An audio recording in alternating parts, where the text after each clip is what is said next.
नमस्कार, मैं हूं श्रद्धा। आप देख रहे news 18 Madhya Pradesh Chhattisgarh. Corona virus संक्रमण के बीच चीन में फंसे खरगोन के छात्र शुभम गुप्ता और मतीन स्वदेश लौट आए हैं। दोनों ने स्वदेश वापसी पर केंद्र और राज्य सरकार का आभार जताया। चीन के वुहान एयरपोर्ट से दिल्ली रवाना होने से पहले दोनों छात्रों ने वीडियो जारी कर केंद्र सरकार, विदेश मंत्रालय और सीएम कमलनाथ को धन्यवाद दिया। आपको बताया, दोनों छात्रों और उनके परिजनों ने न्यूज 18 के माध्यम से सीएम कमलनाथ और पीएम नरेंद्र मोदी से गुहार लगाई थी, जिसके बाद सीएम कमलनाथ ने विदेश मंत्रालय से संपर्क भी किया था और केंद्र सरकार ने छात्रों को लाने के लिए विमान भेजा था। दोनों छात्रों की वतन वापसी से उनके परिजन काफी खुश हैं। एयर इंडिया के विमान से खरगोन के दोनों छात्र दिल्ली पहुंच चुके हैं।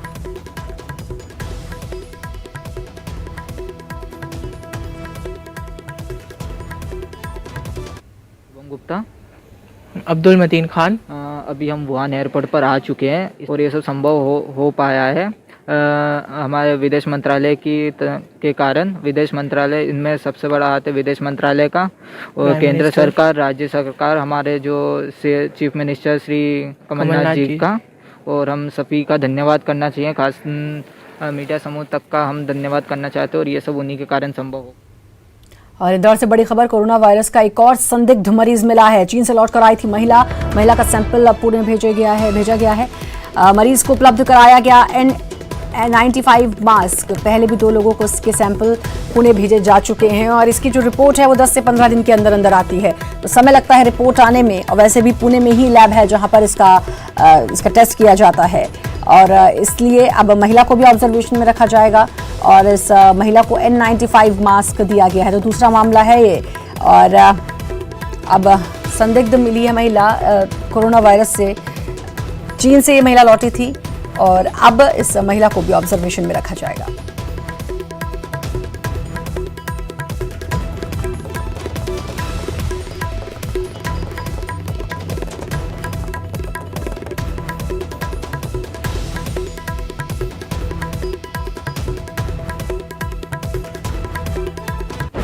और इंदौर, जहां कोरोना वायरस के एयरपोर्ट पर जांच, ट्रैवल एजेंट एसोसिएशन ने लिखा जांच को लेकर पत्र। एयरपोर्ट अथॉरिटी ऑफ इंडिया को लिखा पत्र। दुबई के यात्रियों की जांच में लग रहा है ज्यादा समय। दुबई से इंदौर आने में भी लग रहा करीब 3 घंटे। इमिग्रेशन काउंटर बढ़ाने की मांग अब की है क्योंकि जांच की जा रही, जिसकी वजह से टाइम ज्यादा लग रहा है। कोरोना वायरस के एयरपोर्ट पर जांच, ट्रैवल एजेंट एसोसिएशन ने लिखा जांच को लेकर पत्र। एयरपोर्ट अथॉरिटी ऑफ इंडिया को लिखा पत्र। दुबई के यात्रियों की जांच में लग रहा है ज्यादा समय। दुबई से इंदौर आने में भी लग रहा करीब 3 घंटे का समय और इमिग्रेशन काउंटर अब बढ़ाने की बात की है।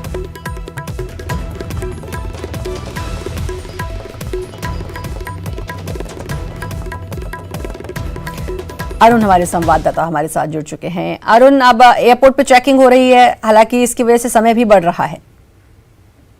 बिल्कुल, देखिए, हम आपको बताना है कि जो दुबई से जो इंटरनेशनल फ्लाइट आती है उसमें जो यात्री आते हैं उसकी जांच में जो समय लग रहा है कोरोना वायरस की, उसमें 2 से 3 घंटे लग जा रहे हैं। जबकि दुबई से इंदौर आने में जितना समय यात्रियों को लगता है उससे ज्यादा समय अकेली जांच में लग जा रहा है। तो यात्रियों को जितनी यात्रा में जितना समय नहीं लग रहा उससे ज्यादा जांच में लग जा रहा है। इसको लेकर ट्रैवल एजेंट ऑफ इंडिया ने एक पत्र लिखा है एयरपोर्ट अथॉरिटी को कि वो ज्यादा से ज्यादा इमिग्रेशन यहाँ पर काउंटर बनाए, जांच के काउंटर बनाए, जिससे कि यात्रियों की जल्दी से जल्दी जांच हो सके। क्योंकि रात 12:30 बजे फ्लाइट आती है, अगर 3 घंटे उनको लग जाते हैं अकेली जांच में, तो वो 3:30-4 बजे एयरपोर्ट से निकल पाते हैं और उसके बाद वो अपने घरों पर पहुंचते हैं या जहाँ भी उनको जाना होता है वहां जा पाते हैं। लेकिन सबसे बड़ा सवाल यही है कि 2 से 3 घंटे लगने से यात्रियों को काफी तकलीफ हो रही है, परेशानी हो रही है, क्योंकि लोग यात्रा अपना समय बचाने के लिए करते हैं, लेकिन जितना समय उनको दुबई से इंदौर आने में लग रहा है उससे ज्यादा जांच में लग रहा है। इसलिए ये पत्र लिखा गया है और एयरपोर्ट अथॉरिटी भी अब स्वास्थ्य विभाग को इस बारे में लिख रहा है कि वो ज्यादा से ज्यादा यहाँ पर काउंटर बनाए, जिससे यात्रियों की जांच जल्दी हो सके और जल्दी से जल्दी यहाँ से रवाना हो सके एयरपोर्ट से। जी, बहुत बहुत शुक्रिया आपका अरुण, तमाम जानकारी देने के लिए। और आपको बता दें कि कोरोना वायरस के कुछ छात्र चीन में फंसे हुए थे, जिसमें से मध्य प्रदेश के भी 2 छात्र थे, शुभम और मतीन। दोनों को अब वापस ले आया जा चुका है। दोनों अब दिल्ली पहुंच चुके हैं और दोनों ने केंद्र सरकार का, राज्य सरकार का, मुख्यमंत्री कमलनाथ का धन्यवाद भी अदा किया।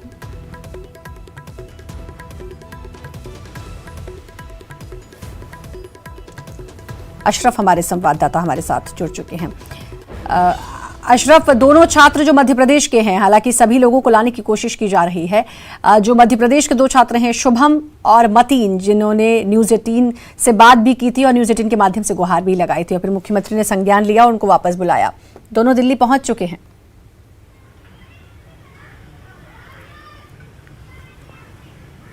बिल्कुल श्रद्धा, देखिए दिल्ली जो मध्य प्रदेश से पहुंचे, मध्य प्रदेश के रहने वाले जो वुहान से दिल्ली आए, वो कुल 9 स्टूडेंट हैं जो वुहान में फंसे हुए थे। 3 कल आए थे, 6 आज आए हैं, तो कुल 9 आ चुके हैं और ये अब तक का सबसे बड़ा रेस्क्यू ऑपरेशन बताया जा रहा है कि मध्य प्रदेश के लिए या दुनिया, क्योंकि एक तरह से वुहान जो में कोरोना वायरस को लेकर पूरी दुनिया में एक मेडिकल इमरजेंसी WHO घोषित कर चुका है और चीन की इजाज़त के बाद यहाँ से एयर इंडिया की स्पेशल फ्लाइट्स गई थी। कल 2 फ्लाइट गई थी, आज भी फ्लाइट गई है।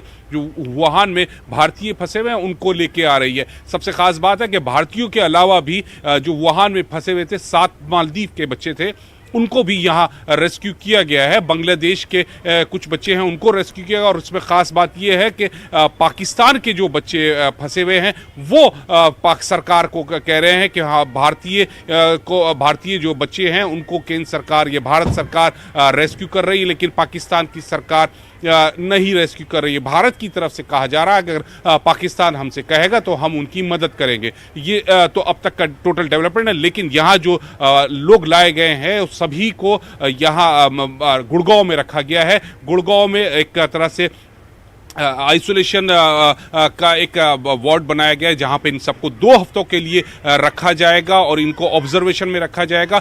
गुड़गांव में मानेसर में जो जेंट्स हैं, पुरुष हैं, बच्चे, उनको रखा गया और छलावला में जो महिलाएं हैं, लड़की हैं, उनको रखा गया। 2 हफ्ते तक इनको यहाँ ऑब्जर्वेशन में रखा जाएगा और उसके बाद डॉक्टर्स चेक करेंगे। अगर इनमें कोरोना वायरस नहीं पाया गया तो इनको आगे यानी परिवार के साथ जो मिलने दिया जाएगा, उनके पास पहुंचाएगा। अगर इनमें कहीं कोरोना वायरस के संक्रमण पाए जाते हैं तो उनको यहीं आइसोलेशन में रखा जाएगा और आगे इलाज किया जाएगा। श्रद्धा जी, आप और भी सवाल करूंगी। एक रोहित नाम का छात्र भी है, उसके पिता हमारे साथ जुड़ चुके हैं। आपका बच्चा अभी भी चीन में है? हाँ, चीन में है वो। तो बात हुई आपकी? हाँ, सवेरे व्हाट्सएप से उसकी बात हुई थी हमसे। तो वो बता रहे हैं कि अभी तो यहाँ कोई ऐसी वायरस की बीमारी नहीं आ पाई है, फिर भी डर लग रहा है। अच्छा, तो नहीं, गवर्नमेंट ने बाकी लोगों को, गवर्नमेंट बुला रही है तो गवर्नमेंट की उनसे भी बात हुई होगी? हाँ, अरे जितने सांसद हैं खरगोन बड़वानी जिले के गजेन पटेल जी, मेरी उनसे अभी सवेरे 11 बजे चर्चा हुई थी। तो उन्होंने मंत्रालय, विदेश मंत्रालय में उसका नाम वगैरह और पता, एड्रेस पूरा दे दिया है और उन्होंने आशा जारी है कि 1-2 दिन में आपका बालक खरगोन जिले में या दिल्ली तक आ सकता है। जी जी, चलिए, आप हिम्मत रखिए और जल्द ही आपका बच्चा आ जाएगा। आपको परेशान होने की, क्योंकि सभी को भारत सरकार वहां से लेकर आ रही है। यहाँ के 2 लड़के थे, एक रोहित नायर और एक मतीन खान करके, मतीन खान, जो MBBS की पढ़ाई कर रहा था और ये इंटर्नशिप होटल मैनेजमेंट की कर रहा था। जी, ये हंगज में हंगजू है, हंगजू शहर है, वहाँ पे है रोहित नायर। जी, चलिए, आपने न्यूज़ 18 के सामने भी बात रखी और अब उम्मीद करते हैं कि जल्द से जल्द आपके बेटे को वहां से लेकर आया जाए और फिर 15 दिन के लिए ऑब्जर्वेशन में सभी को रखा जा रहा है। रिपोर्ट आने तक का सबका इंतजार किया जा रहा है। जी, बहुत बहुत शुक्रिया आपका न्यूज़ 18 से जुड़ने के लिए, और हम भी यही न्यूज़ 18 भी गुहार करता है कि जल्द से जल्द वहां से सभी को निकाला जाए। अशरफ जुड़े हुए हैं हमारे साथ। अशरफ, अभी भी जैसे कि बात हुई रोहित के पिता से, रोहित अभी भी चीन में ही है। हालांकि सांसद से भी उनकी बात हुई थी और सांसद ने भी वहां पे नाम वगैरह विदेश मंत्रालय में लिखवा दिया है। क्या रिएक्शन था? क्या पता चल पाया है कि जो लोग वहां से आए, क्योंकि जाहिर है बड़ी खुशी होगी, क्योंकि एक वीडियो बहुत वायरल हो रहा है। वो पाकिस्तान का एक छात्र है जो पाकिस्तान का रहने वाला है, जो चीन में पढ़ाई करता है। उसने जब बस में बच्चे बैठ रहे थे इंडिया के, तो उसने बड़ी निराशा जाहिर की अपने सरकार के प्रति कि पाकिस्तान की सरकार कुछ नहीं कर रही है। तो जो बच्चे इंडिया के वापस आए हैं उनमें कितना उत्साह देखा गया?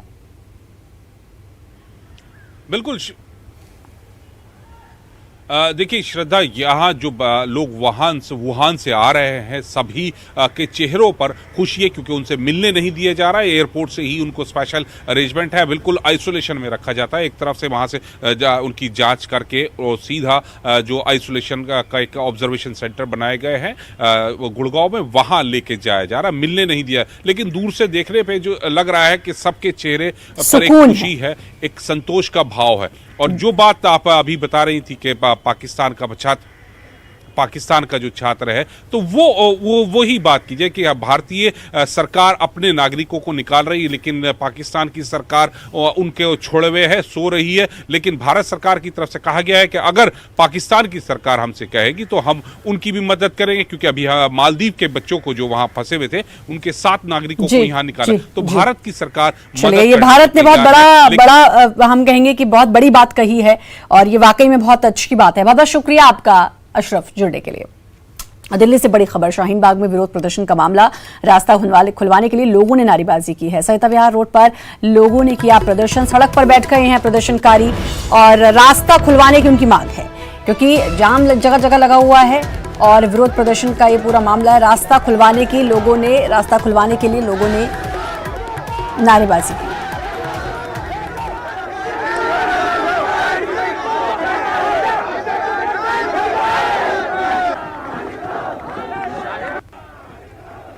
शाहीन बाग प्रोटेस्ट साइट पर हिंदू सेना की तरफ से जो कॉल दी गई थी, हालांकि वो कैंसिल हो गई, लेकिन उसके बाद कुछ लोग पहले आए थे, लेकिन अब दोबारा से यहाँ पर थोड़ी सी बड़ी तादाद यहाँ पर जो शाहीन बाग के खिलाफ प्रोटेस्ट करने वाले लोग हैं, उन प्रदर्शनकारियों की यहाँ पर एक बड़ी तादाद यहाँ पर पहुंच गई है। किस तरीके से देख सकते हैं कि लोग नारेबाजी कर रहे हैं। अब पहले यहाँ पर ये लोग बैठ गए हैं और लगातार वंदे मातरम हो या फिर दूसरे नारे हो, वो नारे यहाँ पर लगाए जा रहे हैं। क्या कहने के लिए आप यहाँ पर आए? भैया हम कह रहे हैं शाहीन बाग का रास्ता पिछले 45 दिन से बंद है, हम तरसते सबके सब, इसको खाली किया जाए अभी तुरंत। पिछले 45 दिन काम धंधा, हमारे बीवी बच्चे सब परेशान है यहाँ से। ये अपनी बात रख रहे हैं बार बार, रोड पे प्रोटेस्ट नहीं होता, बाहर जाकर प्रोटेस्ट करो। आप लोगों ने, हिंदू सेना ने कॉल दी थी, उसके ऊपर आए हैं आप? शाहीन बाग खाली करो, शाहीन बाग खाली करो, शाहीन बाग खाली करो। क्या मांग है आपकी? हमारी बात, रोड खाली हो, किसी प्रकार की किसी को कोई दिक्कत ना हो, बस यही मांगे हमारी।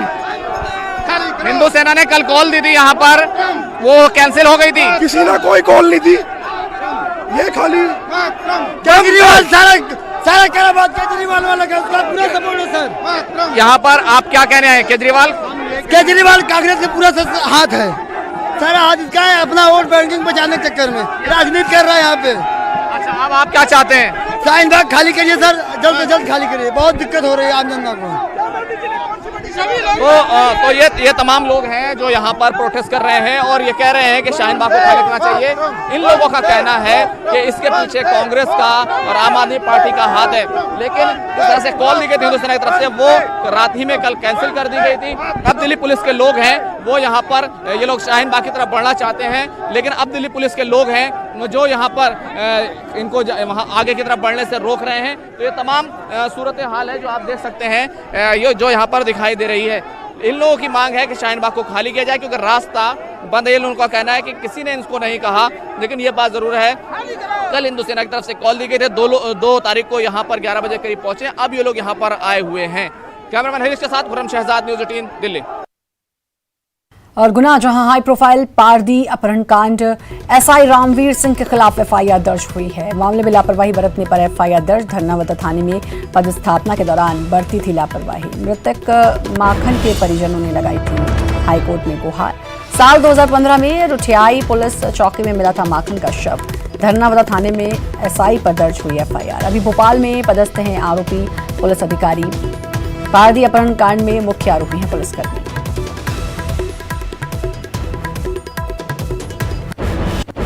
ब्रेक के बाद एक बार फिर से आपका स्वागत है। सीएम कमलनाथ दिल्ली दौरे पर हैं। इस दौरान मुख्यमंत्री पार्टी के कई बड़े नेताओं से मुलाकात करेंगे, जिसमें प्रदेश के मौजूदा राजनीतिक हालात पर चर्चा हो सकती है। साथ ही सीएम सलमान खान से भी मुलाकात कर सकते हैं, जिसमें आईफा अवार्ड को लेकर भी चर्चा होगी।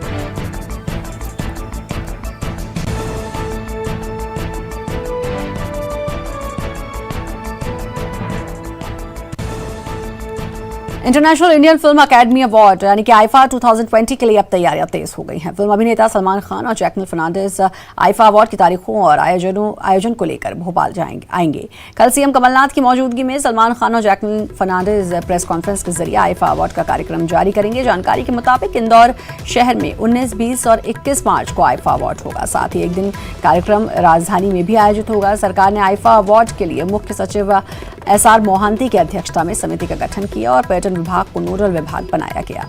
3 फरवरी को आयोजन को लेकर सलमान खान संबंधित विभाग के अफसरों के साथ भी बैठक करेंगे। 3 फरवरी को सलमान खान पूरे दिन भोपाल में रहेंगे। को मध्य प्रदेश पर विश्वास हुआ, इसलिए उन्हें लंदन नहीं गए, फ्रांस नहीं गए, जर्मनी नहीं गए, बम्बई नहीं गए, बेंगलोर नहीं गए, दिल्ली नहीं गए, वो मध्य प्रदेश आए। सतना में गरीब बच्चों को होटल से निकालने के मामले पर कांग्रेस ने इस घटना को दुर्भाग्यपूर्ण बताया। कांग्रेस का कहना है कि तथ्यों की जांच कराई जाएगी। सरकार संवेदनशील है, आपराधिक मामला सामने आने पर कार्रवाई की जाएगी। सरकार गरीब अमीर के साथ भेदभाव नहीं करती। ये घटना जो प्रकाश में आई है, मैंने भी टीवी के चैनल के माध्यम से देखी है। अगर घटना सही है तो दुर्भाग्यपूर्ण है और इसकी जांच करवा ली जाएगी। हालांकि जो है टीआई वहाँ जांच करने गए थे और उन्होंने जो कहा है वो बहुत तरीके से स्पष्ट नहीं करता है चीज़ों को, और अगर इसमें जो है उनके साथ कोई आपराधिक व्यवहार हुआ है तो इस पर आगे कार्रवाई निश्चित रूप से की जाएगी। हमारी संवेदनशील सरकार है और किसी भी होटल में गरीब अमीर के साथ इस तरह का भेदभाव करने की बात नहीं होना चाहिए, लेकिन इसकी वास्तविकता का पता लगाना भी आवश्यक। सतना में रेस्टोरेंट से गरीब बच्चे को बाहर किए जाने के मामले में बीजेपी ने भी अपनी प्रतिक्रिया दी। बीजेपी प्रवक्ता रजनीश अग्रवाल के मुताबिक ये मामला गंभीर है। अगर रेस्टोरेंट संचालक ने ऐसा किया है तो सामाजिक तौर पर लोगों को उसका बहिष्कार करना चाहिए। देखिए, निश्चित तौर पर ये मानवीय दृष्टिकोण से, सामाजिक दृष्टिकोण से आपत्तिजनक है ही, और लेकिन इसमें दोष समाज का ही है, समाज की मानसिकता का है, समाज की उस प्रवृत्ति का है जिसके कारण ऐसे बच्चों के साथ में जो सो कॉल्ड संभ्रांत नागरिक कहते हैं वो अगर व्यवहार करना नहीं चाहते, बैठना नहीं चाहते, तो ये दोष केवल उस रेस्टोरेंट मालिक का नहीं है, दोष उस सोच का भी है, उस समाज का भी है कि जो इनके साथ में या इनको खाना खाते देखते हुए उस रेस्टोरेंट में ना जाएं। तो इस खबर को न्यूज़ 18 ने भी प्रमुखता से दिखाया था और अब इस पर बीजेपी और कांग्रेस दोनों की ही प्रतिक्रियाएं सामने आई हैं। दोनों ने ही इस घटना की आलोचना की है। हालांकि दोनों ने ये कहा है कि जांच की जाए, जांच आने के बाद अगर ऐसा सही पाया जाता है तो ये अपने आप में बहुत गंभीर मामला है।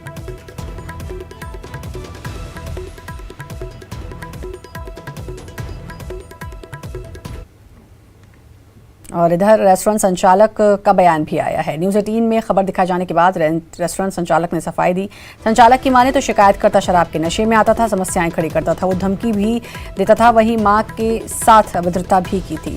साथ ही उसने ये भी सफाई पेश की है कि उसने बच्चों की बेइज्जती नहीं की और ना ही उसे वहां से भगाया है।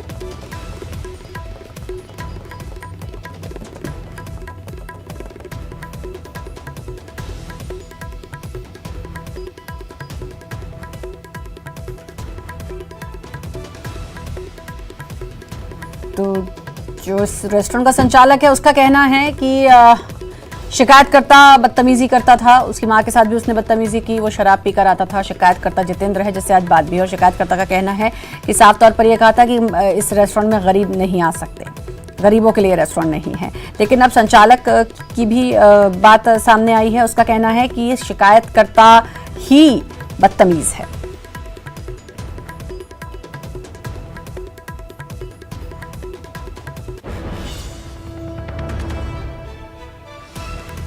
तो ये पूरा मामला सतना का, जहां रेस्टोरेंट में आपको बता दें बच्चे पिज्ज़ा खा रहे थे और रेस्टोरेंट संचालक ने उनको खाने नहीं दिया और उसने मना कर दिया और बच्चों को वहां से निकाल दिया। अब इस पर संचालक की भी प्रतिक्रिया आई और संचालक का कहना है कि ऐसा नहीं था, बच्चों को बेइज्जत नहीं किया गया।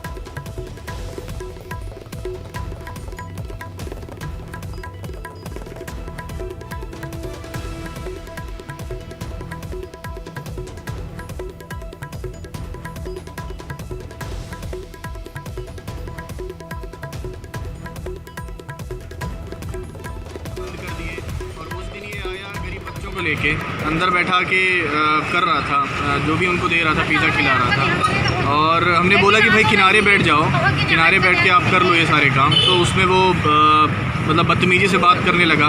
वहाँ मेरी माँ भी थी, उनसे भी बदतमीजी से बात किया। और फिर कल आया ये, और कल आने के बाद फिर ये चीज़ वही कह के गया कि मैंने तो कर दिया है वो काम आपके यहाँ। और ग्वालियर, जहां बिना ड्राइवर आधी रात कार चल पड़ी। रिवर्स गियर में करीब 10 सेकंड तक कार चली। कार के नीचे बिल्ली का बच्चा भी आ गया था। और 31 जनवरी की यह घटना है। सीसीटीवी में तस्वीरें कैद हुई हैं।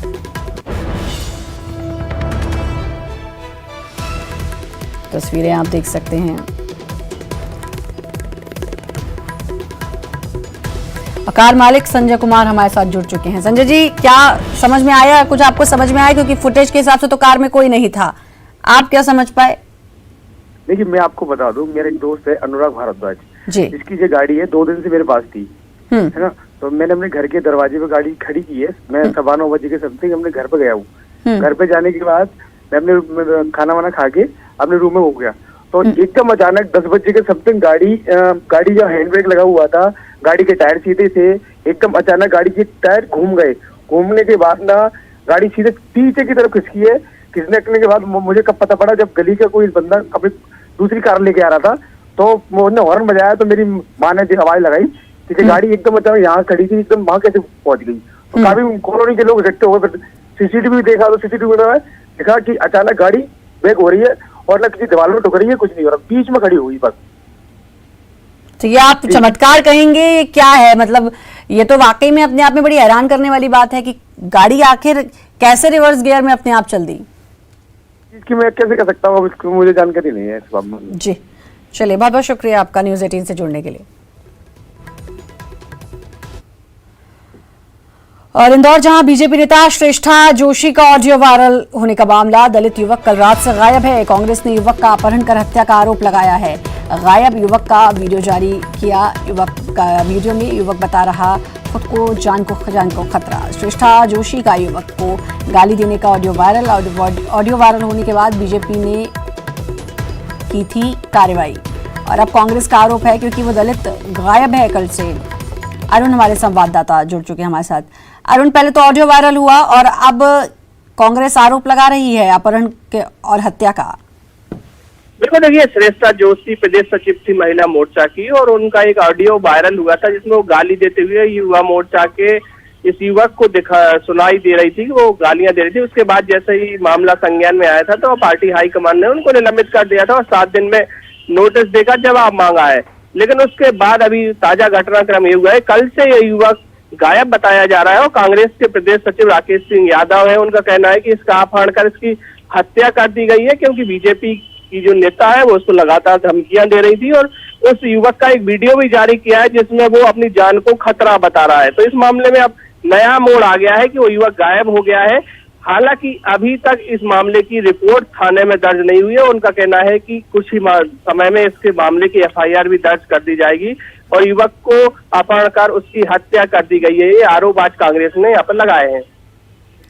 श्रेष्ठा जोशी से भी बात हो पाई, क्योंकि जब अगर ये युवक आरोप लगा रहा था, जान को खतरा बता रहा था, और जो कांग्रेस भी कह रही है, श्रेष्ठा जोशी ने कुछ अपनी सफाई दी है? देखिए, श्रेष्ठा जोशी जब से ऑडियो वायरल हुआ है तब से वो मीडिया के सामने नहीं आई है, ना ही वो किसी तरह का कोई संपर्क कर रही है, ना वो अपनी तरफ से कोई सफाई दे रही है। तो बीजेपी ने उन पर कार्रवाई कर दी है, लेकिन उसके बावजूद श्रेष्ठा जोशी ना तो सामने आई है मीडिया के, ना ही उन्होंने किसी तरह की कोई बात की है मीडिया से। जी, शुक्रिया आपका उन तमाम जानकारी देने के लिए।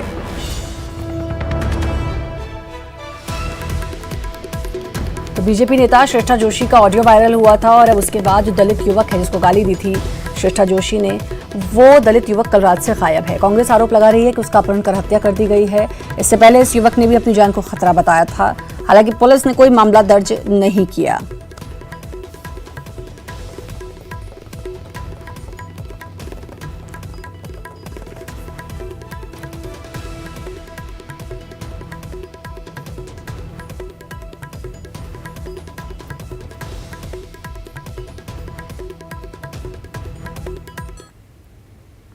और सागर में धान खरीदी का घोटाला सामने आया है। खरीदी के आंकड़ों में फर्जीवाड़े के खुलासे के बाद विभाग में हड़कंप मच गया।